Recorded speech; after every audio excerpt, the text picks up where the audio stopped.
اسرائیل اور امریکہ نے ایران پر حملہ کیا اور وہاں کے صدر کو قتل کر دیا، اس سلسلے میں کیا اس کو شہید کہا جائے گا؟ آپ اس حملے کو کیا سمجھتے ہیں؟ واو، آ گیا بھائی نے سوال کیا ابھی جو حالات چل رہے ہیں ایران کے کہ وہاں کے صدر کو مار ڈالا گیا اور جو ہو رہا ہے پورے ملک کے اندر، اس سلسلے میں تو میں یہ کہوں گا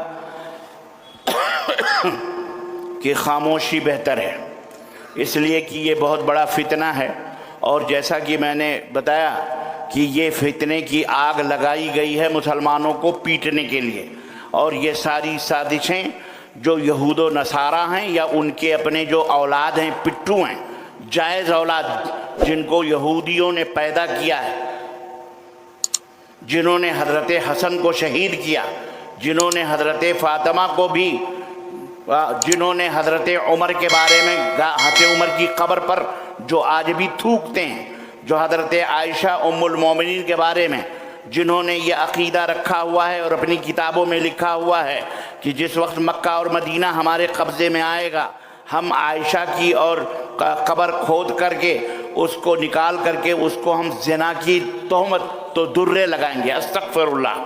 جو حضرت سیدنا ابو بکر صدیق، یہ سارے کے سارے یہودیوں کی ناجائز اولاد ہیں،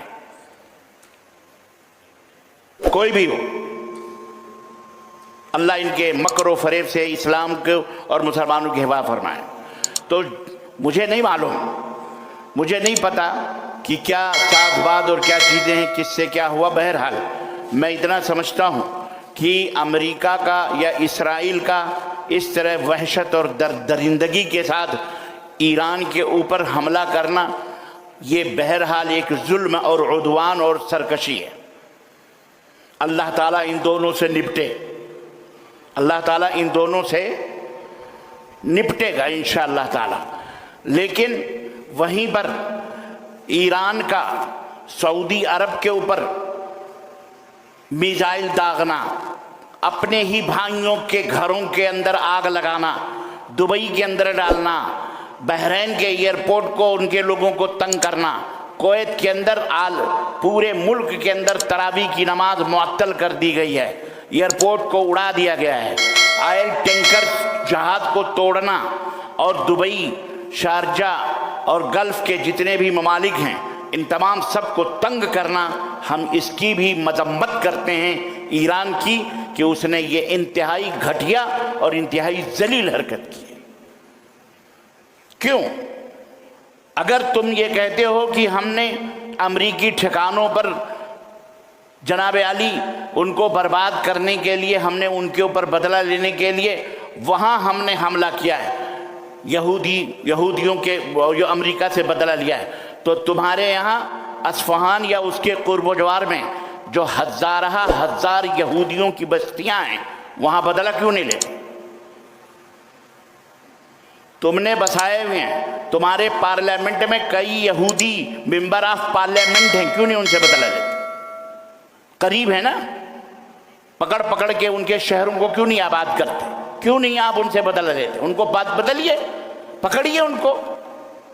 اور پھر آج پکڑے جا رہے ہیں وہی ایرانی جاسوس بنے ہوئے پارلیمنٹ میں ایران کے بیٹھے ہوئے جو اسرائیل تک خبریں پہنچاتے تھے، پکڑے جا رہے ہیں، گرفتار ہو رہے ہیں۔ نیوز دیکھیے تو آپ اپنے گھر کی خبر لیں آپ پہلے۔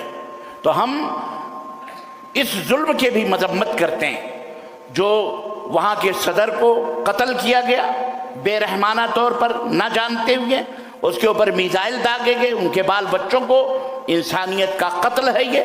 ہم اس کو بہتر نہیں سمجھتے، نہ ہمیں اس سے کوئی مسرت ہے، نہ ہمیں کوئی اس سے خوشی ہے۔ البتہ غم اس بات کا ہے کہ ہمارے بھائی نے اپنے ہی گھر کو برباد کرنے کے لیے مملکت سعودیہ عربیہ کو کس بنا پر اس نے میزائل داغ کر، اور وہ معاہدہ جو مملکت سعودیہ عربیہ کا اور ایران کا ہوا تھا کہ ہم نہ آپ کو کچھ کہیں گے نہ آپ ہمیں کہیں، بلکہ ایک دوسرے کے اوپر اگر کوئی ظلم کرے گا تو ہم مل کر کے اس کا جواب دیں گے، وہ معاہدہ آپ نے کیوں توڑا؟ کیا بگاڑا تھا قطر نے؟ کیا بگاڑا تھا دبئی نے؟ کیا بگاڑا تھا بحرین نے؟ یہ کیوں کیا؟ ہم اس کی بھی مذمت کرتے ہیں۔ ہم